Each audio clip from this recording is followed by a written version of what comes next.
जय जय माई जय जय माई राधा कृष्ण माई जय जय माई जय जय माई राधा कृष्ण माई जय जय माई शिरडी साई माई।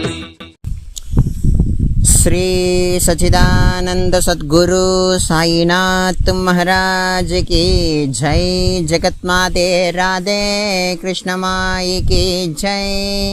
द्वारका माई की जय। குரு கிருபையினால நம்ம பாபா எத்தனையோ ஆண்டுகளா அமர்ந்து கொண்டு ஷிரடிய புனிதமான ஒரு க்ஷேத்திரமாக மாற்றினார். ஆனால் தான் வாழ்ந்த துவாரகா மாயையை எல்லோருக்கும் அம்மாவாகவே தந்துட்டார். அப்பேற்பட்ட துவாரகா மாயி பாபா வாழ்ந்த மசூதியை பற்றி தான் இப்போ நம்ம ஒரு சிறப்பான கண்ணோட்டமாக ஒரு சில விஷயங்களை பகிர்ந்துக்க போகிறோம். கவனமாக எல்லாரும் கேட்க வேண்டிய அற்புதமான தகவல்கள் இந்த பதிவில் இருக்குது. ஷிரடிக்கு ஆல்ரெடி இந்த பதிவை கேட்குறவங்க யாராவது போயிருந்தா கண்களை மூடி கேளுங்க. போகாதவங்க இந்த வீடியோ பதிவு மூலமாக துவாரகா மாயை பார்த்துக்கலாம்.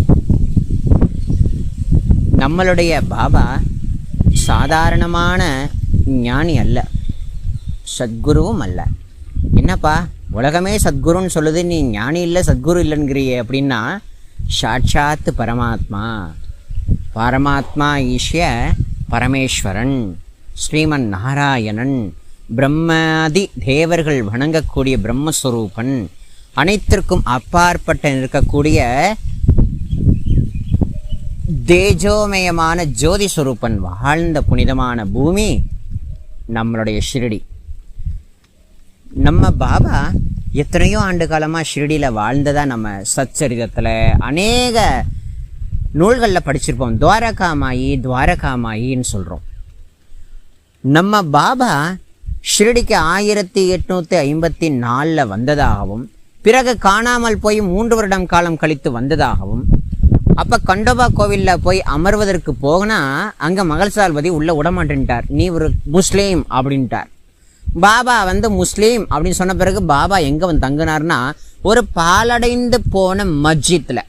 இப்போ அந்த பாலடைந்து போன மஸ்ஜித்தினுடைய நிலைக்கு இப்போ நம்ம போவோம் எல்லாரும். அந்த காலத்துக்கு பாபா வாழ்ந்த காலத்தில், பிரபல்யம் அடையாத காலத்தில் அந்த மஸ்ஜித் எப்படி இருந்தது அப்படின்னு நம்ம ஒரு கண்ணோட்டம் பார்த்தோம் அப்படின்னா, எந்த நேரத்திலையும் இடிந்து விழலாம் ஒன்று. ரெண்டாவது, ஒரு அடி எடுத்து வச்சோன்னா பள்ளம், இன்னொரு அடி எடுத்து வச்சா மேடு, இன்னொரு அடி எடுத்து வச்சா பள்ளம், மேடு பள்ளமாக கலந்து தான் இருந்திருக்கு பாபா வாழ்ந்த மஸ்ஜித். அதில் ஒரு ஓரமாக சாக்கு துணியை போட்டு படுப்பாரான்னு நம்ம பாபா. மேற்கொண்டு அந்த துவாரகா மாயின்ற நாமம் ஸ்டார்டிங்கில் அந்த நாமம் மறல. கொஞ்ச காலம் கழித்து தான் பாபா அந்த மசூதிக்கு துவாரகா மாயின்ற திருநாமத்தை சூட்டினார். இப்போ அதுக்கு முன்னாடி என்ன அப்படின்னா அது ஒரு மசூதி அப்படி தான் இருந்தது. நம்ம எல்லாரும் ஒரு விஷயத்த நல்லா உணரணும். பாபா ஷிரடிக்கு வரத்துக்கு முன்னாடி அந்த மஸ்ஜித் எப்படி இருந்திருக்கும்? எத்தனையோ ஆண்டுகளாக பாலடைந்து போன அந்த மஸ்ஜித்தில் எத்தனை உயர்ந்த ஆத்மாக்கள் அந்த பரமாத்மாவை வழிபட்டு இருப்பாங்க. மஸ்ஜித் அப்படின்னு நம்ம சொன்னோம்னா தொழுதுருப்பாங்க. எல்லா தெய்வமும் அந்த இடத்துல இருக்குன்றதுனால மஸ்ஜித்தாக பார்த்தா மஸ்ஜித்து, ஒரு இயேசுநாதர் வாழக்கூடிய ஜீசஸ் ஆலயமாக பார்த்தா ஜீசஸ் ஆலயம், ஒரு பரமாத்மா வாழக்கூடிய பார்த்தா அந்த இந்து மதத்தை சார்ந்த ஒரு அற்புதமான க்ஷேத்திரம் கூட அதை பாவிச்சிடலாம். நம்மளுடைய பார்வை எந்த கண்ணாடியை போட்டு பார்த்தாலும் அந்த கண்ணாடி போட்டதுக்கு ஏற்றாற் போல மாறக்கூடிய வைபவம் அந்த துவாரகா மாய்க்கு இருக்கு. அந்த துவாரகா மாய் மஸ்ஜித்ன்றது இந்த உலகத்துக்கும், நம்ம வாழக்கூடிய இந்த உலகத்துக்கும் வேற்று உலகத்துக்கும் ரொம்ப வேறுபாடு ஜாஸ்தியாக இருக்கக்கூடியது. ஏன்னா பரமாத்மா அந்த இடத்துல வாழ்ந்திருக்கார் அப்படின்னா அந்த புண்ணியமான அந்த மஸ்ஜித் துவாரகா மாய் எவ்வளவு புனிதமான சாநித்தியம் இருந்திருக்கணும் அந்த இடத்துல. பாபா வந்ததுனால தான் அந்த இடத்துக்கு சாநித்தியம் வந்திருக்கு நம்ம பல பேர் சொல்கிறோம். ஆனால் அந்த இடத்துல சாநித்தியம் இருந்திருக்குங்கிறத பாபா உணர்ந்து தான் அங்கே வந்திருக்கார். நிறைய மகான்களுடைய விஷயங்களை பார்த்தீங்கன்னா எத்தனையோ புனிதமான சாநித்தியம் கொண்ட இடங்களை கண்டுபிடிச்சு இந்த உலகத்தை கொடுத்துருக்காங்க. காஞ்சி மகாபெரிவா எத்தனையோ வைஷ்ணவாலயத்தை கண்டுபிடிச்சு கொடுத்துருக்காரு, சிவாலயத்தை கண்டுபிடிச்சு கொடுத்துருக்காரு. எத்தனையோ குருமார்கள் மகான்களுடைய ஜீவசமாதி அடைஞ்சு காணாமல் போன ஜீவசமாதியில் கண்டுபிடிச்சு கொடுத்துருக்காங்க. அதை போல பாபா இந்த பாலடைந்து போன மஸ்ஜித்தினுடைய சாநித்தியத்தை இந்த உலகத்துக்கு காமிச்சிருக்கார். அதற்குத்தான் பாபா துவாரகா மாயி அப்படின்ற உயர்ந்ததான திருநாமத்தை வழங்கியிருக்கார். உலகத்திலேயே மசூதிக்கு துவாரகா மாயின் பேரு சுட்டினது நம்ம பாபாவா தான் இருக்க முடியும், வேற யாராலையும் இருக்க முடியாது இல்லையா? அப்ப அந்த துவாரகா மாயின்னு சொல்லக்கூடிய அந்த மஸ்ஜித்தை பாபா என்னவா பார்த்தார் அப்படின்னா என்னுடைய அம்மாவா பார்த்திருக்கார். அதாவது பாபா தன்னுடைய அம்மாவா பார்த்து, அதனாலதான் எத்தனையோ அடியார்கள் வந்தாலும் இந்த துவாரகா மாயி மஸ்ஜித் இருக்காளே கருணையே வடிவானவ, அவளுடைய மடியில யாராவது ஒரு செகண்ட் உட்கார்ந்தா போதும் அவங்களுடைய இன்னல்களை அவள் போக்கி விடுவாள். அப்படின்னா என்ன அர்த்தம்னா அம்பாள் அந்த இடத்துல இருக்கா அப்படின்றத பாபா சூசகமா சொல்லியிருக்கார். பாபா அந்த இடத்துல இந்த துவாரகா மாயி மஸ்ஜித்ங்கிறதே அம்பாளுடைய சொரூபம் அப்படின்றத பாபா மறைமுகமா உணர்த்திருக்கார். மேற்கொண்டு என்ன அப்படின்னா அந்த அம்பாளுடைய மடியில விளையாடக்கூடிய ஒரு குழந்தையா பாபா, முதல் குழந்தையா பாபா இருந்திருக்கார். பாபா சொல்லலாம் எத்தனைய அதாவது பாபா எந்த குழந்தை இந்த மஸ்ஜித் மாயில உட்கார்ந்தாலும் அந்த குழந்தைய அவள் ரக்ஷணை பண்ணுவாள் அப்படின்னு சொல்லியிருக்கார் இல்லையா? அந்த மஸ்ஜித்தில் உட்கார்ந்த முதல் குழந்தையே நம்ம பாபா தான். எக்ஸாம்பிள், ராமகிருஷ்ண பரமஹம்சர் சாட்சாத் பரதேவதையான அம்பாளையே தன் மாதாவா கொண்டு அனைத்தும் கொண்டு அந்த அன்னையை நேருக்கு நேர் தரிசனம் பண்ணார். காஞ்சி மகா பெரியவா சாட்சாத் காமாட்சி அம்மனே கதின்னு வாழ்ந்தாள். அதை போல நம்ம பாபா துவாரகா மாயின்னு சொல்லக்கூடிய உயர்ந்ததான அன்னையினுடைய மேன்மையை இந்த உலகத்துக்கே எடுத்து காட்டியிருக்கார். நம்மெல்லாம் நினைக்கிறோம் பாபா ஷிரடியில வந்ததுனால தான் ஷிரடி உயர்ந்தது அப்படின்னு நம்ம ஒரு பக்கம் நினைக்கலாம். ஆனால் வாஸ்தவத்தில் இருக்கிற சத்தியம் என்ன அப்படின்னா அந்த துவாரகா மாயின்னு சொல்லக்கூடிய அந்த மஸ்ஜித்தினுடைய சாநித்தியம் யாருக்கும் தெரியாம போயிட்டு அந்த சாநித்தியத்தை கொண்டு வரணுங்கிறதுக்காக பரமாத்மா கீழே இறங்கி வந்திருக்காரு. அப்படின்னா எவ்வளவு உயர்ந்ததான ரகசியம் இது. இது அடியேன் யூகிச்ச அப்படின்றதான் சொல்ல முடியாது, அடியேன் உணர்ந்த ஒரு அற்புதமான விஷயங்கள் இதெல்லாம். ஏன்னா ஒத்தொத்தருக்கும் ஒரு எண்ணங்கள் இருக்கலாம், வேறுபடலாம். ஆனால் வாஸ்தவத்தில் சத்தியம் இதுவாக தான் நிற்கும். எடுத்துக்காட்டா வேப்ப மரத்தை நம்ம எடுத்துக்கிட்டோம் அப்படின்னா நம்ம தமிழ்நாட்டை பொறுத்து வேப்ப மரம்ன்றது சாட்சாத்து அம்பாள் வாசம் கொள்ளக்கூடிய தேவி வாழக்கூடிய இடம். அந்த தேவி வாழக்கூடிய அந்த மரத்தின் கீழே தானே பாபா தபஸ் பண்ணார் 12 ஆண்டு காலம். அதையும் நம்ம இந்த இடத்துல கோட் பண்றவங்க எல்லாருக்கும். அப்ப கசந்து போன அந்த இலையை இனிப்பா மாற்றினாரே, அது இனிப்பா மாற்றினார் அப்படின்றது ஒரு பக்கம் இருந்தாலும் பாபாவனுடைய தபஸ்னால அன்னையானவள் பாபா அடிக்கடி வேப்பிலை பிச்சு சாப்பிடுவாராம். அப்படி சாப்பிடும்போது குழந்தைக்கு கசந்துடக்கூடாதான். அதனால அம்பாள் என்ன பண்ணிட்டாலாம், கசந்த வேப்பிலையை இனிப்பா மாத்திட்டாலாம். எவ்வளோ பெரிய ரகசியம் இது, எவ்வளோ பெரிய ஒரு அற்புதமான விஷயங்கள் இதுங்கிறத நம்ம இந்த இடத்துல உணரணும். பாபாவை பல பேர் பராசக்தியாகவும் அன்னையாகவும் எத்தனையோ பேர் அம்பாளாகவும் பாவிக்கிறாங்க. எக்ஸாம்பிள், கரூரில் இருக்கக்கூடிய நரசிம்ம பாபான்னு சொல்லக்கூடியவர் தன் அடியார்கள்ட்ட வரக்கூடிய ஒவ்வொருத்தருடைய கிழவன் நினச்சிக்காத பத்திரகாலிடாவன், நைட்டெல்லாம் காலில் கொலுசு கட்டிட்டு ஆடுவாண்டாவன் அப்படிலாம் சொல்லியிருக்கார். நரசிம்ம பாபான்னு சொல்லக்கூடியவர் கரூரை சேர்ந்த மகாத்மா. அவர் அவ்வளோ உயர்ந்ததான பாபா அப்படின்றத எல்லா மகாத்மாக்களும் சொல்கிறாங்க. அதனால் அப்பேற்பட்ட துவாரகா மாயின்றது சாதாரணமான இடமானதே அல்ல. ஏன்னா கோடான கோடி மக்களை ஈர்த்திழுக்கக்கூடிய ஒரு புனிதமான பவனம், புனிதமான தாய் வீடுன்னா அது துவாரகா மாயி தான். பாபா அந்த இடத்துல 3 அன்னைய ஏற்படுத்தினதா சொல்லப்படுறது. என்னன்னா துவாரகா மாயின்றவள் ஒரு அன்னை, மஸ்ஜித் மாயின்றவள் ஒரு அன்னை, துனி மாயின்றவள் ஒரு அன்னை. ஆக மொத்தம் 3 அம்பாள் சொரூபங்கள் அந்த இடத்துல இருக்கிறதாக சுவாமி உணர்த்தும்படியா சில லீலைகளும் செய்திருக்கார். சில நேரத்தில் பக்கிரின் பார், இந்த பக்கிரி அலோ பண்ணாதான் மசூதியில் ஏறலான் பார். சில நேரத்தில் மசூதி மாயி காப்பாற்றுவாள் அப்படின்னு சொல்லுவார். அவருடைய வாக்கியங்களை நம்ம சரியா கவனிக்கணும். ஏன்னா ஒத்தொத்தருக்கும் ஒவ்வொரு புரிதல் இருக்கிறார்போல அடியனுடைய புரிதல் இது எல்லாம். அதனால இந்த துவாரகாமாயின்றது எப்பேற்பட்டது அப்படின்னா உயர்ந்த ஸ்தானத்துக்குரியது. அதனாலதான் இன்னைக்கு கோடிக்கணக்கான மக்கள் அந்த துவாரகாமாயை நோக்கி போறாங்கிறத விட துவாரகாமாயி அத்தனை பேர் இழுக்குது.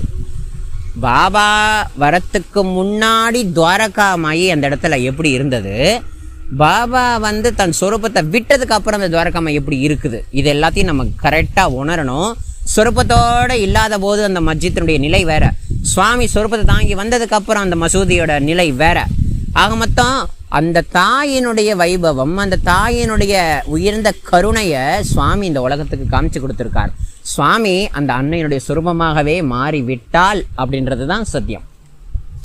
நிறைய பேர் பாபாவை பரமசிவன், மகாவிஷ்ணு, பிரம்மதேவன், தத்தாத்திரேய சுவாமி, பாண்டுரங்கன், ஸ்ரீகிருஷ்ணன், அல்லா, ஜீசஸ் அப்படின்னு நம்ம ஒத்தொத்தருடைய அனுபவங்கள் மூலமா அவங்கவங்க உணர்ந்தது சொல்லியிருக்காங்க. ஆனால் அவர் யார் அப்படின்ற கொஸ்டின் மார்க் வச்சா வேதமே சொல்லுது நேத்தி நேத்தி நேத்தி நேத்தின்குது. அப்படின்னா என்னப்பா அப்படின்னா இது இல்லை இது இல்லை இது இல்லை இது இல்லைன்னு சொல்லுது. அப்பேற்பட்ட பரமாத்மாவை இவர் இன்ன அவதாரம், இன்ன குலத்திலேருந்து இதுலேருந்து மாறி வந்தார், இன்னவருக்கு இன்னவர் குரு, இதெல்லாம் இந்த உலகாயுத விஷயங்களுக்காக சுவாமியால கொடுக்கப்பட்டதே தவிர வாஸ்தவத்தில் இருக்கிற சத்தியம் அவன் ஜோதி சொரூபம், அவன் ஒளியான சொரூபம். பாபாவோட சச்சரிதத்தில் அடிக்கடி சுவாமி சொல்றது என்னன்னா, உன்னுடைய அகங்காரத்தை விட்டு என்னுடைய திருவடியில வீழ்ந்தாயே ஆனால் என்னுடைய ஒளி போன்ற சொரூபத்தை நீ தரிசிக்கலாம் அப்படின்றத சுவாமி சொல்லியிருக்கார் இல்லையா. அப்பேற்பட்ட பரமாத்மா வாழ்ந்த துவாரகாமாயி ரொம்ப உயர்ந்தது, அனைவருக்கும் அம்மாவை போன்றவள் அவள். அதனால தான் இன்னைக்கு கோடிக்கணக்கான மக்கள் அந்த துவாரகாமாயை நோக்கி பயணப்பட்டுக்கிட்டு இருக்கோம் நம்ம எல்லாரும். அந்த விதத்தில் பாபா துவாரகாமாயில பண்ணாத லீலை என்னங்க ஒன்று இருக்கா என்ன? எத்தனை விதமான லீலைகள், எத்தனை விதமான வைபவங்கள், எத்தனை விதமான விழாக்கள், எத்தனை விதமான விசேஷங்கள் எல்லாம் சுவாமி அந்த இடத்துல இருந்து கொண்டு நடத்தி காட்டினார். அவருடைய தெய்வீக சங்கல்பத்துக்கு எத்தனையோ அடியார்களை பயன்படுத்தினார். ஆனால் அவருடைய தெய்வீக சங்கல்பத்துக்கு ஜெகத் மாதாவே கீழறங்கி வந்ததை நம்ம இன்னும் நிறைய பேர் உணரலன்களாம், சில பேர் உணர்ந்திருக்கலாம். ஜெகத் மாதா ராதா கிருஷ்ணமாயி அப்படின்னு சொன்னோம் இல்லையா, அந்த ராதா கிருஷ்ணமாயின்றவள் ஒரு சாதாரண பக்தையே அல்ல. அவளும் ஒரு உயர்ந்ததான சுவாமியினுடைய சங்கல்பத்துக்காகவே ஒரு சொரூபத்தை தாங்கி வந்திருக்கா. சுவாமியினுடைய ஒரு தெய்வீக சங்கல்பத்துக்காகவே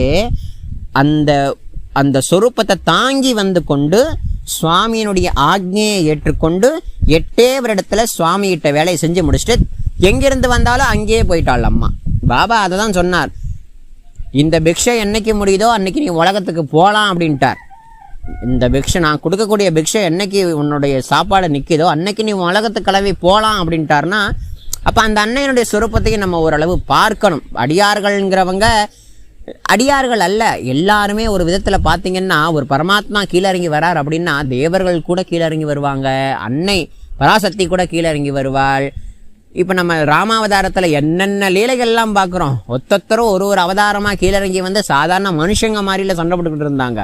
கிருஷ்ணாவதாரத்தை எடுத்தீங்கனாலும் அந்த மாதிரி தான், புரியுதுங்களா? அதை போல நம்ம பாபா எப்பேற்பட்டவர், அந்த சுவாமி வாழ்ந்த துவாரகாமாயின்றது எவ்வளோ உயர்ந்த வைபவம் கொண்டது.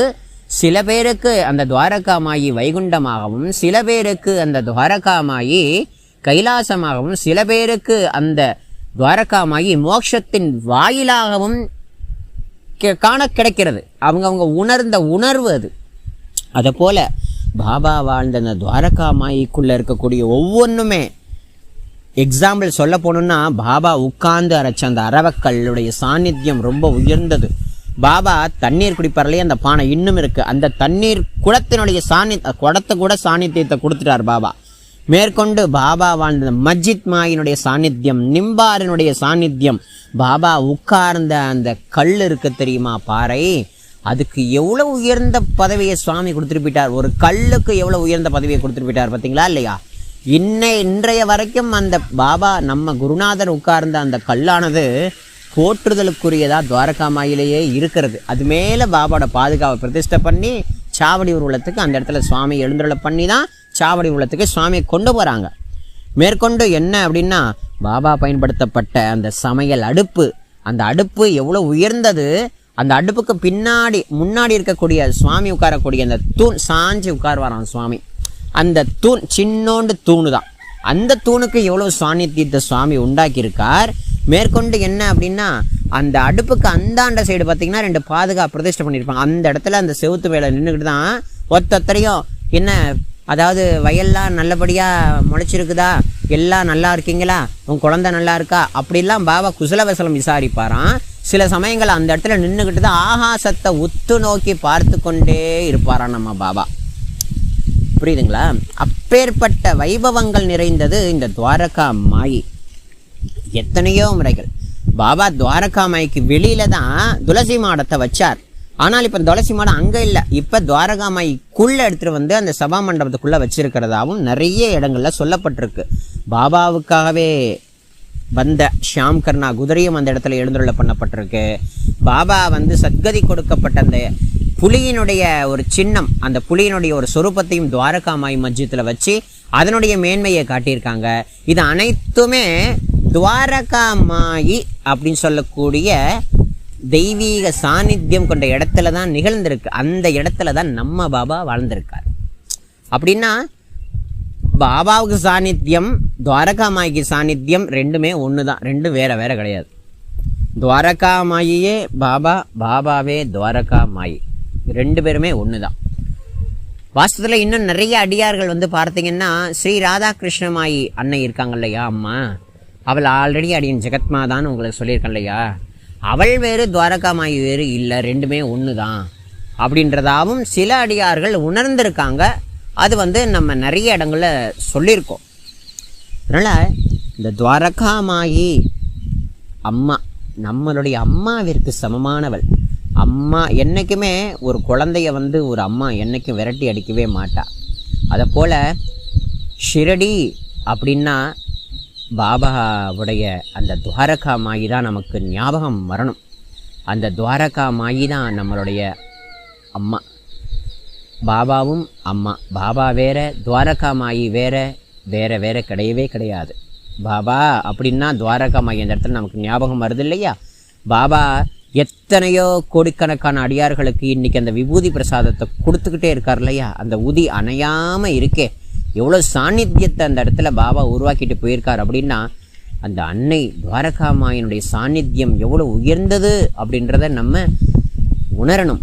ஆகையினால நம்ம ஷிரடிக்கு போகிறோம் அப்படின்னா பாபாவை தாங்கி, பாபாவை ஒரு குழந்தையாக பாவித்து தாங்கினாலே அந்த துவாரகா மாயி அன்னை, அந்த அன்னையினுடைய ஒரு கருணையை நம்ம நினச்சி பார்க்கணும். பாபாவினுடைய கருணை வேறு, துவாரகா மாயினுடைய கருணை வேறு கிடையாது, ரெண்டுமே ஒரே கருணை தான். ஆனாலும் பாபா தாங்கி வந்த அந்த ஸ்வரூபத்தை தாங்கினாலே அந்த அன்னை, கோடிக்கணக்கான மக்கள் இன்னைக்கு ஒத்தொத்தரும் அந்த படிக்கட்டு வழியாக மேலே ஏறி போகிறோமே, நம்ம எல்லாரையும் தாங்குகின்ற உண்மையான ஜெகத்மாதா இல்லையா அந்த அன்னை துவாரகா மாயி. அந்த அன்னையினுடைய படிக்கட்டில் காலை வைக்கும் பொழுது எத்தகைய ஒரு பாவத்தோடு எடுத்து வைக்கணுங்கிறதெல்லாம் பாபா சொல்லியிருக்கார். துவாரகா மாயி படிக்கட்டில் எத்தகைய பாவத்தோடு ஒருத்தன் ஏறி இறங்கினானோ, ஏறும் பொழுது பாவம் கழியும், இறங்கும்போது அவன் தன்னையே உணர்வான் அப்படின்றதும் நிறைய இடங்களில் சொல்லப்பட்டிருக்கிறது இல்லையா. அத்தகைய சாநித்தியம் கொடுக்கக்கூடிய இடமாக, பக்தர்களுடைய அம்மாவின் ஒரு தாய் பாசத்திற்காக இயங்கக்கூடிய ஒரு அற்புத க்ஷேத்திரமாக விளங்கக்கூடியது நம்மளுடைய துவாரகா மாயி அப்படின்னு சொல்லக்கூடிய அன்னை. அப்பேற்பட்ட துவாரகா மாயி அன்னையினுடைய சாநித்தியத்தை பற்றியோ, துவாரகா மாயில வாழ்ந்த நம்ம சத்குருநாதரை பற்றியோ, துவாரகா மாயில அடிபணிந்து எத்தனையோ அடியர்கள் சேவை பண்ணாங்களே அவர்களை பற்றியோ, அவர்களுடைய பக்தியை பற்றியோ சொல்லணும் அப்படின்னா சொல்லவே முடியாது, முடியவே முடியாது. எத்தனையோ ஜென்மாக்கள் வேணும், அதற்கான ஞானமும் நம்மக்கிட்ட கிடையாது. ஏதோ நம்மளுடைய புத்திக்கு ஏற்பட்டாற்போல் இந்த லீலைகள் துவாரகா மாயி மசூதினுடைய வைபவங்கள் எல்லாம் சொல்லிகிட்டு இருக்கோம். மறக்க முடியாத லீலை 1886 பாபா 3 நாட்கள் மகள்சால்பதியினுடைய மடியில் தன் சொரூபத்தை விட்டு போனாரே, துவாரகாமாயின்றத மஸ்ஜித்தில் மகள்சால்வதின்ற பக்தனுடைய மடியில் தன் சொரூபத்தை விட்டு போனார். எங்கே போனார் அப்படின்னா சாட்சாத்து பரதேவதையான கல்கத்தா காளிகிட்ட போயிருக்கார். அப்புறம் என்னென்னா ராமகிருஷ்ண பரமசருக்கும் பாபாவும் எதிர நிற்க, சாட்சாத்து பரதேவதன அம்பாள் பவானி அங்கே நிற்க, ராமகிருஷ்ண பரமசர் நீ திருப்பி அவதாரம் எடுத்து தான் ஆகணும், இல்லைம்மா என்னால் முடியாது, நீ எனக்கு மோஷன் கொடுத்து தான் ஆகணும். அவர் அடம் பிடிக்க, சரி விடு, உன்னுடைய பணி மொத்தமும் ஷிரடியில் வாழக்கூடிய பாபாவுக்கே அர்ப்பணிக்கிறோன்னு சொல்லி அம்பாள் எத்தனையோ விதமான சக்திகளை பாபாவுக்கு கொடுத்தார்கள் அப்படின்றது நிறைய நூல்களில் எழுதப்பட்டிருக்கு. இதெல்லாம் சச்சரித்தில் இல்லை, சில நூல்களில் எழுதப்பட்டிருக்கு. அப்புறம் பாபா 3வது நாள் அதிகாலை 3 மணிக்கு எழுந்தருளினாலும் பிறகு பாபா இந்த மசூதிக்கு துவாரகா மாயின்ற திருநாமம் சூட்டப்பட்டதாகவும் நிறைய இடங்கள்ல, ஏன் நிறைய இப்போ ரீசெண்டாக வரக்கூடிய சினிமா படங்கள்லாம் நிறைய வருது. துவாரகா மாயின்ற நாமம் அப்போ தான் சூட்டப்பட்டுச்சு. பாபா 3 நாள் கழித்து எழுந்ததுலேருந்து அவருடைய நிலையே மாறிட்டு அவர் ஒத்தத்திற்குட்டிய அம்மா மாதிரி நடந்துக்கிட்டார். அதுக்கு முன்னாடி அப்படி நடந்துக்கல. கல்லை விட்டெஞ்சு அடிப்பார், அதை விட்டெஞ்சு அடிப்பார். ஒரு பைத்தியம் பிடித்த நிலையில், ஒரு பித்துக்குடி நிற்கக்கூடிய நிலையில தான் சுவாமி இருந்தார். அதுக்கப்புறம் அவருடைய நிலையே மாறிட்டுங்கிறது நிறைய பேர் சொல்லியிருக்காங்க. புரியுதுங்களா? அப்பேற்பட்ட அந்த துவாரகாமாயி சாட்சாத்து அன்னையே, இதை நம்ம தாராளமாக உணரலாம், பரமசத்தியமாக உணர்ந்துடலாம். புரியுதுங்களா சாய்? ஆகையினால இந்த துவாரகாமாயினுடைய வைபவத்தை ஒரு 100% கிடையாது, ஒரு புள்ளி கூட அப்படின்னு சொல்லலை. ஏன்னா அதை பற்றி சொல்லணும் அப்படின்னா பக்தியானது வாக்கில் வார்த்தை வரவே வராது. ஏன்னா அப்படிப்பட்ட தெய்வீகமான நம் அன்னை வாழக்கூடிய புனிதமான இடம் துவாரகாமாயி. இப்போ நம்ம துவாரகாமாயை பற்றி நம்மளால் முடிஞ்ச அளவு உங்களுக்கு அடியேன் பகிர்ந்துக்கிட்டேன். மேற்கொண்டு அடுத்து சாவடியை பற்றி பார்க்க போகிறோம். அடுத்த பதிவாக சாவடி வரப்போகிறது. துவாரகாமாயை பற்றி பார்த்தோம். அடுத்து பாபா 1 நாள் அழகா சாவடிக்கு பயணப்பட்டார். அந்த பயணத்தில் பாபா எப்பேற்பட்ட அனுபவங்களை பக்தர்களுக்கு கொடுத்தார், அது எப்படி ஒரு சாதாரணமாக நடந்து போனதை எப்படி பெரிய சாவடி ஊர்வலமாக மாறினது, அது சாவடி ஊர்வலமாக மாற்றினது யார்ங்கிற தகவல் எல்லாமே அடுத்த பதிவில் நம்ம பார்ப்போம். மேற்கொண்டு அடியேன் உணர்ந்த விஷயங்களை இதில் அடியேன் பகிர்ந்து கொண்டேன். இதிலேருந்து ஏதாவது ஒரு கருத்துக்கள் உங்களுக்கு தென்பட்டதாலோ இல்லை உங்களுடைய கருத்துக்கள் ஏதேனும் இருந்ததாலோ நீங்கள் கீழே கமெண்ட்ஸில் கண்டிப்பாக சமர்ப்பிக்கலான்ங்கிறதையும் அடியேன் கேட்டுக்கிறேன். ஏன்னா அடியேனும் நிறைய விஷயங்களை தெரிஞ்சுக்கலாம். உங்களுக்கு தெரிந்ததை அடியேனுக்கு சொல்லுங்கள் கமெண்ட்ஸில். அடியேனுக்கு தெரிந்ததை அடியேன் இந்த பதிவு மூலமாக உங்கள் எல்லாருக்கும் பகிர்ந்துக்கிறேங்கிறத சொல்லி எல்லோருடைய திவ்ய கமல பாதங்களையும் நமஸ்கரிக்கிறேன். ஜெகத்மாதாவாகிய துவாரகாமாயி அன்னையினுடைய திருப்பாத கமலங்களையும் நமஸ்காரம் பண்ணிக்கிறேன். அந்த அன்னையினுடைய செல்ல குட்டி குழந்தையாகிய நம்ம சச்சிதானந்த சத்குருவாகிய பாபாவினுடைய திருவடி கமலத்தையும் நமஸ்காரம் பண்ணிக்கிறேன். ஜெகத்மாதே ஸ்ரீ ராதே கிருஷ்ணமாயி அன்னையினுடைய திருவடிகளையும் பாபாவுக்காகவே வாழ்ந்த அத்தனை அடியார்களுடைய பாதங்களையும் நமஸ்காரம் பண்ணிக்கிறோம். அடுத்து நம்ம சாவடியை பற்றின அநேக தகவல்களை பார்த்து அனுபவிப்போங்கிறத சொல்லி எல்லோருடைய பாதங்களையும் நமஸ்காரம் பண்ணுறேன். ஜெய் சாய்ராம், ஜெய் ஜெய் ராதே கிருஷ்ணமாயி.